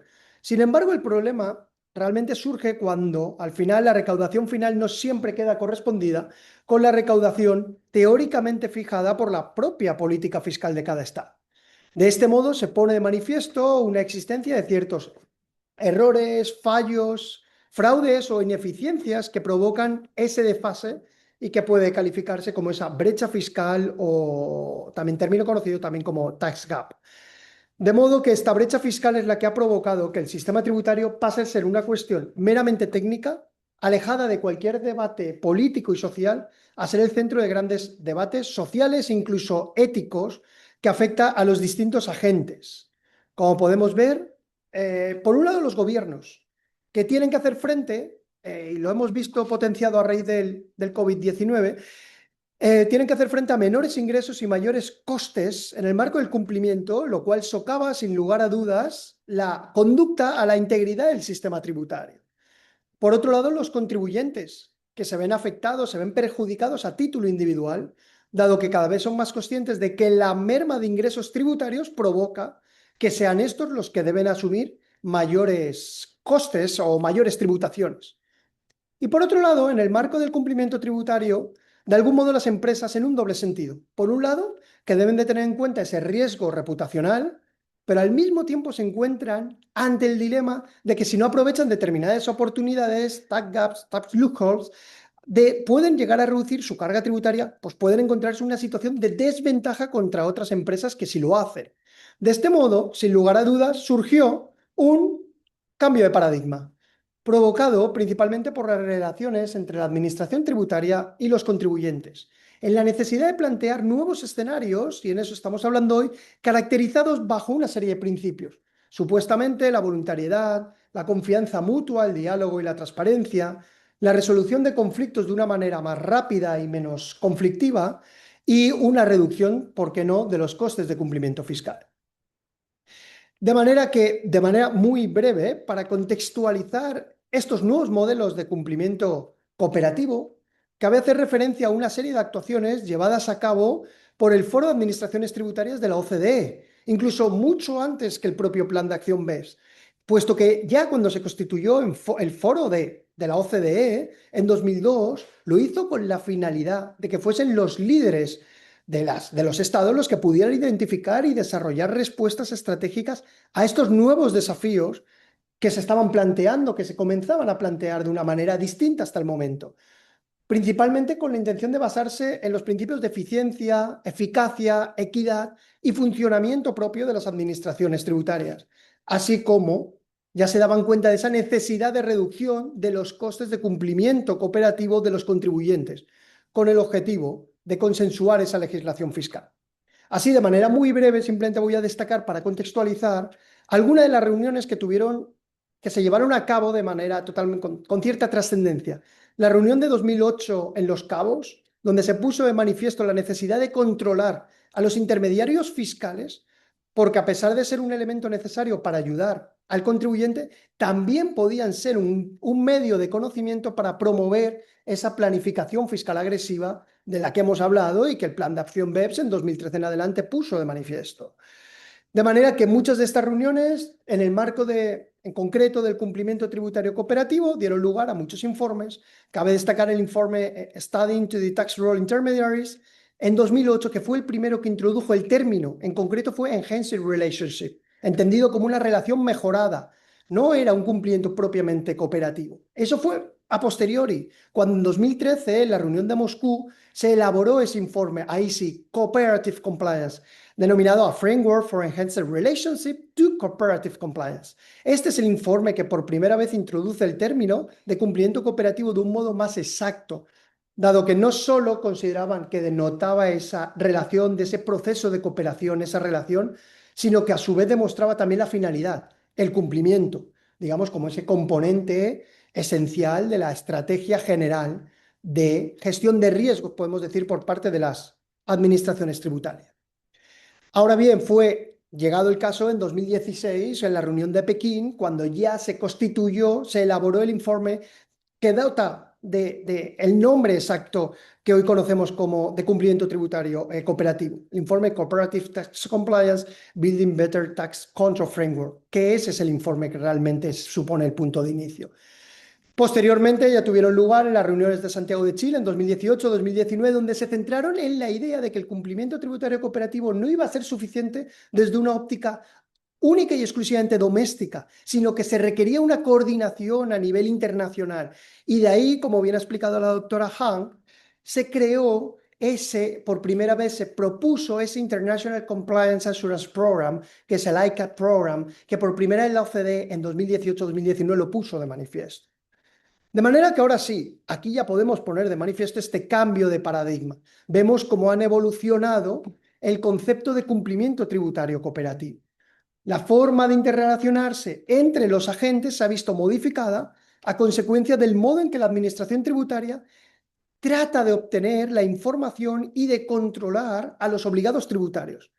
Con todo ese proceso que ya hemos enunciado, la relación ha mutado de un enfoque basado en la fiscalización a posteriori y en la potestad sancionadora hacia un modelo orientado a la supuesta colaboración voluntaria entre las partes.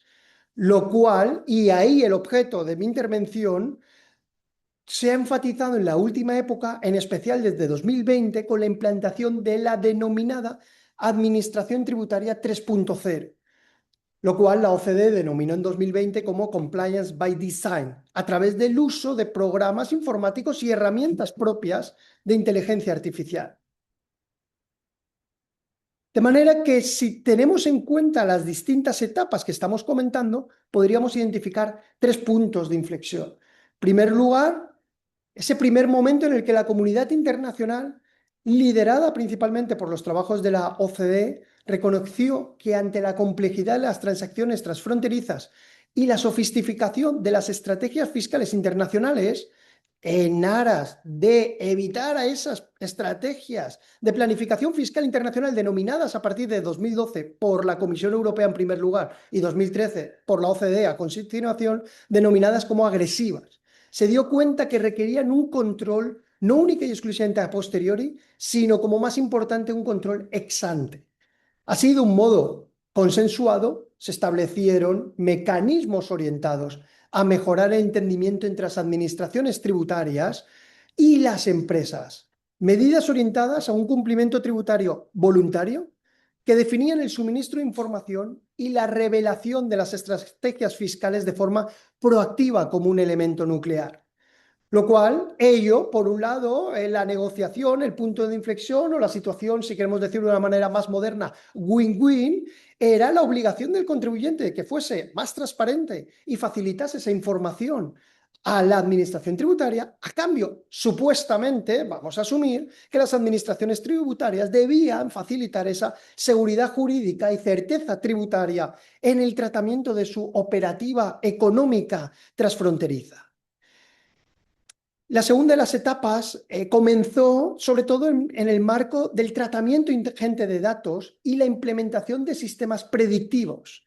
Esta segunda etapa se caracterizaba por esa digitalización y ese tratamiento, como decimos, masivo de datos, donde esa consolidación digital ya comienza a ceder paso a la mera confianza en la tecnología y afecta directamente incluso al reparto de las cargas probatorias al asumir las asunciones de la administración tributaria mediante el uso de programas informáticos y software basadas en conjuntos de datos y que debían asumir que sus respuestas eran veraces, lo cual, como muchos ha estudiado a continuación o durante el paso de los tiempos, hemos visto que es cuanto menos cuestionable.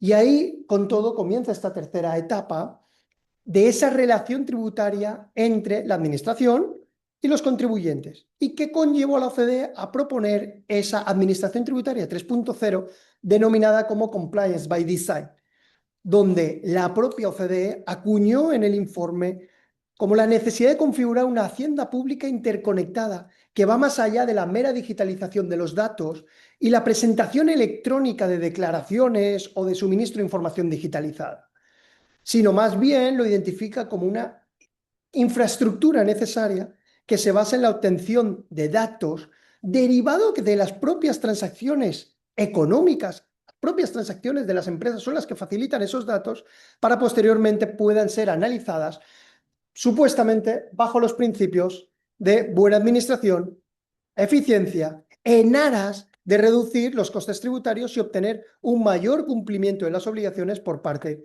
de los contribuyentes. Por tanto, asumimos que sin lugar a dudas esta conjugación conceptual representa un punto de inflexión hacia una fiscalidad automatizada, supuestamente a futuro más transparente y centrada teóricamente en la prevención del riesgo. Eso sí, siempre guiada bajo los estándares de la OCDE, no tanto bajo las normativas propias de los estados. Ello ello demuestra cómo esta relación ha evolucionado desde prácticas tradicionales, como aquí en esta mesa se han puesto de manifiesto, donde el elemento esencial era ese carácter cooperativo y voluntario entre las partes, hasta la implementación de medios tecnológicos y sistemas predictivos basados en la menor intervención humana significativo, con el riesgo que eso puede conllevar. La clasificación de los contribuyentes conforme a la gestión del riesgo y el cumplimiento de sus obligaciones ya pasa a ser una cuestión relegada puramente a los softwares, a los programas informáticos. No obstante, esta evolución tecnológica desde diversos aspectos resulta, como en muchos foros ha puesto de manifiesto, imprecisa y en muchas ocasiones inciertas y digamos que no puede anteponerse en ninguno de los casos a esos principios de seguridad jurídica, capacidad económica, igualdad y demás principios de los ordenamientos jurídico-tributarios. Antes de continuar, no me resisto a llevar a cabo un breve comentario sobre el elemento del que aquí estamos citando, el cumplimiento tributario cooperativo. Cumplimiento tributario cooperativo y se ha añadido a continuación voluntario. Voluntario que por parte de las administraciones tributarias pasan a decir, si llevas a cabo estas prácticas es que eres un buen contribuyente. Entonces, asumimos la cuestión de voluntario y si no llevo a cabo esas prácticas y mis planificaciones no son ni tan siquiera consideradas como agresivas. ¿Significa, por lo tanto, que no soy un buen contribuyente? ¿Realmente estábamos ante una relación de cumplimiento tributario cooperativo voluntaria o no? La cuestión que cuanto menos puede surgir o podemos dejar para el debate. Dicho este inciso, porque no me podía reservar a formularlo, continuamos en atención a este cumplimiento Compliance by Design, donde sin lugar a dudas se inspiró. Viene derivado realmente del Reglamento General de Protección de Datos, inspirado en el principio Privacy by Design, donde se orienta a la integración del cumplimiento tributario desde el diseño de los sistemas, de los procesos y de los productos, lo cual puramente en el ámbito tributario debe traducirse o significa que las empresas deben incorporar consideraciones fiscales en todas las etapas del desarrollo de su operativa, asegurando así que cumplen continuamente con las obligaciones fiscales y vigentes. Puramente, no tanto en el marco, como he puesto de manifiesto anteriormente, no tanto en el marco del cumplimiento tributario cooperativo, sino puramente en el marco del compliance by design. De una manera muy sencilla, este término también evolucionó por su cuenta. Ya fue la OCDE en Dublín, donde en la reunión de 2011, bajo el informe Use of Advanced Analytics in Tax Administration, donde ya puso de manifiesto la necesidad de hacer uso de las tecnologías de análisis avanzados, tales como la minería de datos, el aprendizaje automático, en atención a esa revolución de la gestión tributaria, al permitir a las administraciones tributarias identificar de manera eficiente patrones de fraude fiscal. Esto no solo pone de manifiesto que de algún modo ya se está utilizando esos elementos propios de inteligencia artificial desde 2011 o incluso con anterioridad. Porque este informe ya destacaba la capacidad de estas tecnologías, de estas herramientas tecnológicas para procesar grandes cantidades de datos, lo cual se está llevando a cabo, lo mismo que se está llevando a cabo hoy en día, solo que de manera perfeccionada. De manera que supuestamente ese tratamiento masivo de datos significaba una mayor eficiencia en la recaudación de los impuestos y promovía supuestamente unos sistemas tributarios más equitativos, más justos e incluso que abordaban los desafíos propios de la ética. Si bien es cierto que en este concepto del Compliance by Design fue en 2014, en uno de los informes que figura en pantalla, por no citar todos, donde se introdujo por primera vez el término, donde proponían esa visión innovadora, esa aproximación innovadora hacia el cumplimiento fiscal, especialmente en un inicio orientado por cuestiones obvias a pequeñas y medianas empresas. Y fue este informe el que ya proponía integrar principios de cumplimiento tributario en los diseños de información y en los procesos de negocio, que no es ni más ni menos que contar una vez más con la voluntad de las empresas de, digamos, de facilitar cuestiones automáticas en el cumplimiento de sus obligaciones fiscales sin que supuestamente esto supusiese una carga adicional significativa para las mismas, lo cual atribuir tareas sin que suponga un coste económico y una carga de tareas adicional es cuanto menos una tarea compleja o difícil de combinar. Pero bueno, siguiendo más adelante, este concepto se continuó desarrollando. Sabemos que desde 2018 en adelante la OCDE lleva a cabo siempre el informe Cooperative Information on OECD's and Other Advanced and Emerging Economies, donde en esos informes se proporciona información anual con cierto grado de detalle sobre cómo las tecnologías emergentes y las prácticas de las administraciones tributarias pueden ser utilizadas globalmente para optimizar, una vez más, ese cumplimiento tributario en aras de conseguir sistemas tributarios más justos, más eficientes. Y ahí es donde llegó el informe 3.0 de la Administración Tributaria, Tax Administration 3.0, The Digital Transformation of Tax Administration, donde exponía ya a partir de 2020 esa visión futurista de la automatización, el análisis de datos avanzados, la inteligencia artificial y otras tecnologías digitales, cómo se integran de manera diaria en las acciones de las administraciones tributarias y también de las empresas. Con ello,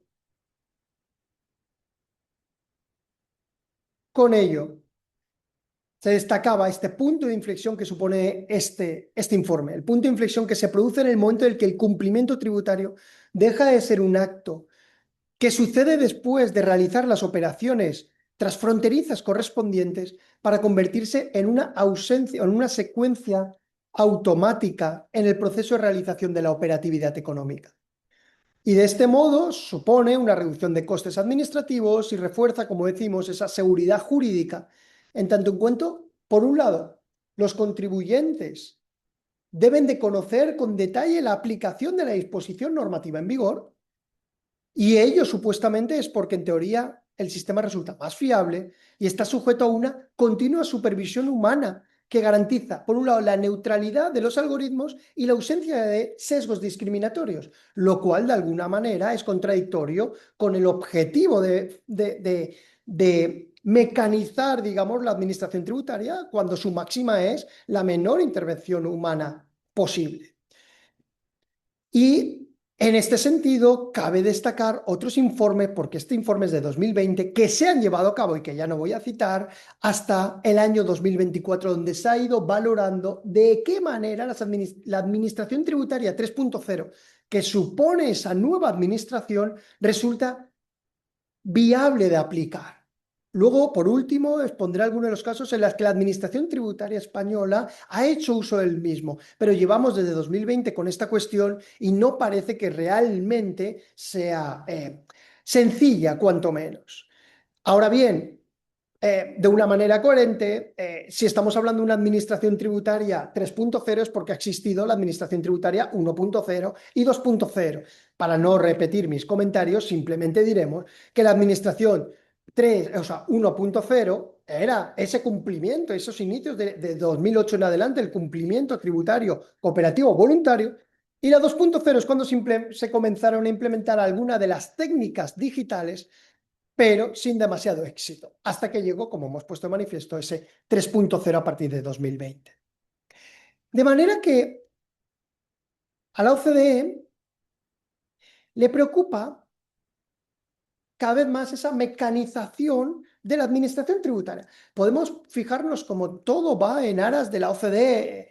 Empezó el doctor Fausto hablando de ese nuevo punto de mira a raíz del plan de acción BES en 2013. Seguimos con informes, el ICAP Program también de la OCDE. Y bueno, entonces vemos que esos... profesor Revilla, eso creo que da lugar a otra mesa redonda de en qué queda, ¿no? La autonomía y la capacidad, digamos, normativa de los estados y los ordenamientos jurídico-tributarios. O estamos ante ese soft law que cada vez es más... Yo tengo un artículo que lo denominé del soft law al hardening soft law. O sea, ¿hasta qué punto, ¿no? Ese soft law es norma vinculante? Porque solo estamos haciendo aquí referencia durante más de 2 horas a la OCDE. Pero con todo, supuestamente la OCDE también es consciente del elevado coste de cumplir ciertas obligaciones fiscales, pone de manifiesto esos costes burocráticos, económicos, administrativos y de personal que representan estos sistemas, y supuestamente es consciente en esas particularidades que ahí pongo de manifiesto, que ante el incremento de las obligaciones fiscales de carácter formal, identifica la obligación de un elevado porcentaje de obligados tributarios a adoptar medidas adicionales, lo cual les conlleva un mayor coste para comprender, procesar, calcular y declarar esas obligaciones fiscales. Y por esta razón, supuestamente, implementa mecanismos automatizados.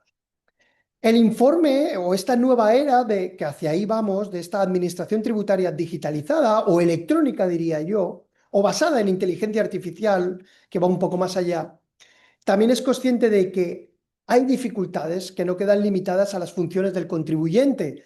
Y de ahí la cuestión, ¿es viable? La gestión de las administraciones tributarias es esencial y debe quedar coordinada, no solo con los organismos públicos a nivel nacional, sino también internacional. Si estamos en un movimiento puramente globalizado, caracterizado por la internacionalización económica, debiéramos de algún modo tener en cuenta también a los países... Desde mi óptica siempre he considerado que mal denominados desarrollados y a los países también en vías de desarrollo. Por lo tanto, esta complejidad es viable llevar a cabo teniendo en cuenta la formación de determinadas administraciones públicas o tributarias, las restricciones informáticas o de procesamientos de información, las capacidades burocráticas. De algún modo debemos tensar la cuerda, pero plantear acciones que sean viables.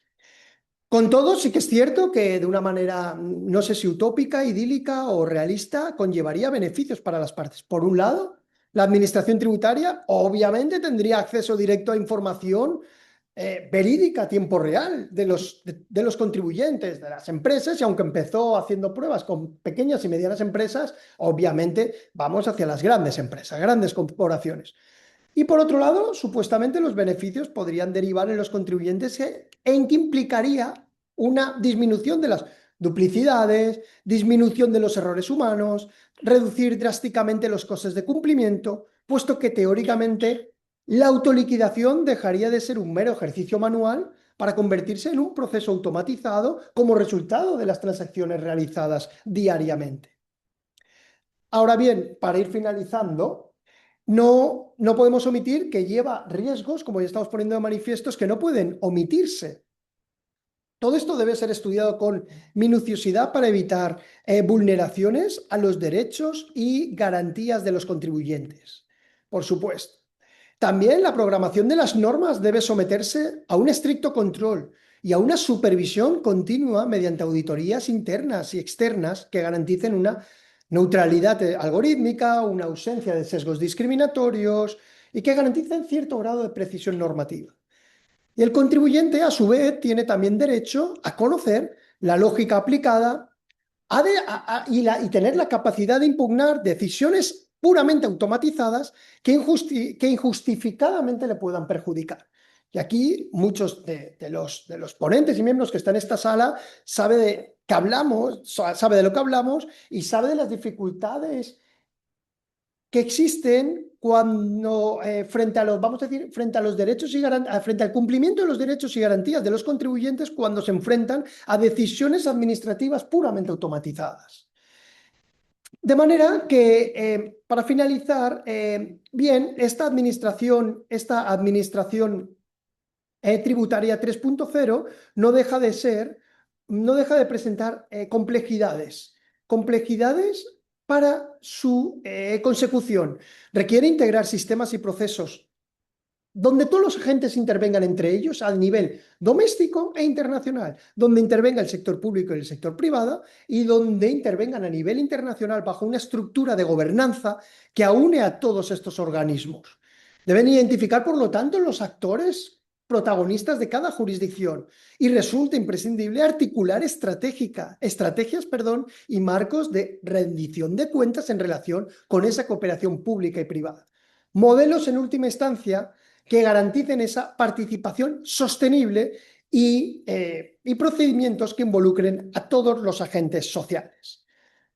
Por último, en el último minuto, concluiría ahí, pero por poner de manifiesto hasta dónde llega hasta el momento la experiencia de la Administración Tributaria Española en el marco de esta Administración Tributaria 3.0, bueno, pues ha implementado sistemas de suministro inmediato de información en el marco del impuesto sobre el valor añadido, donde son una vez más las empresas las que envían sus registros de facturación emitidas y recibidas en un plazo tan extenso como de 4 días, para que la Administración Tributaria, claro, sea conocedora de todas sus operaciones, como hemos dicho con anterioridad, a tiempo real y de manera veraz, porque si no es veraz la información facilitada, a ella conllevan, pues, quién sabe, posibles sanciones por un incumplimiento de las obligaciones. Todo eso empezamos a hablar, no lo olvidemos, de ese carácter voluntario.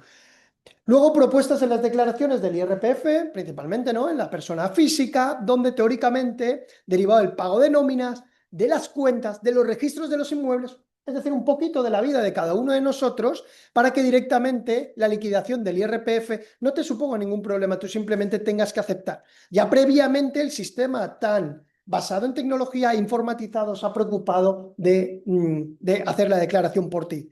En España decimos que nadie da duros a 4 pesetas. Yo creo que se entiende.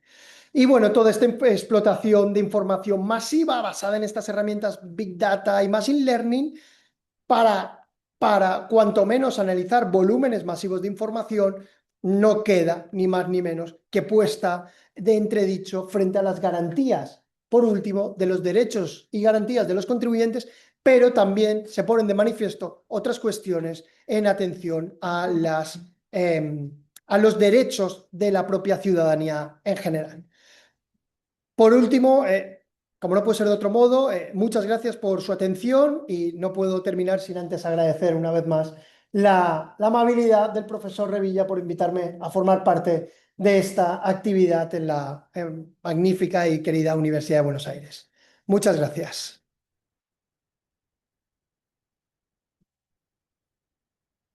Tengo una sola consulta, ¿no? Si es sin público. Muchas gracias a los tres expositores. Realmente ha sido una tortura con el calor.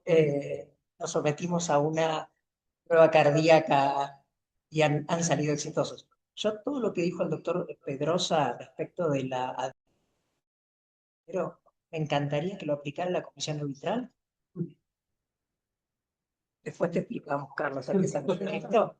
Para armarle el coeficiente, determinarse el régimen especial o general y armarle el coeficiente de contribuyente. Porque se puede aplicar en el ámbito internacional, imagínense qué fácil sería aplicarlo en el ámbito local. Nada más que eso, muchísimas gracias a todos y Silvina, cerramos con tus palabras. Bueno, muchas gracias a los dos expositores, a la expositora por sus excelentes y generosas exposiciones, al doctor Revilla por organizar esta actividad, a todos los colegas y las colegas presentes aquí presencialmente y en el Zoom. Disculpen todo lo que nos pasó para poder llevar adelante la actividad en forma híbrida, pero bueno, ya la vamos a sacar mejor. Bueno, muchas gracias a todos y a todas. Como les comentaba en el chat, con el certificado de asistencia van a recibir las presentaciones que hicieron los panelistas. Bueno, que tengan buenas noches. Muchas gracias.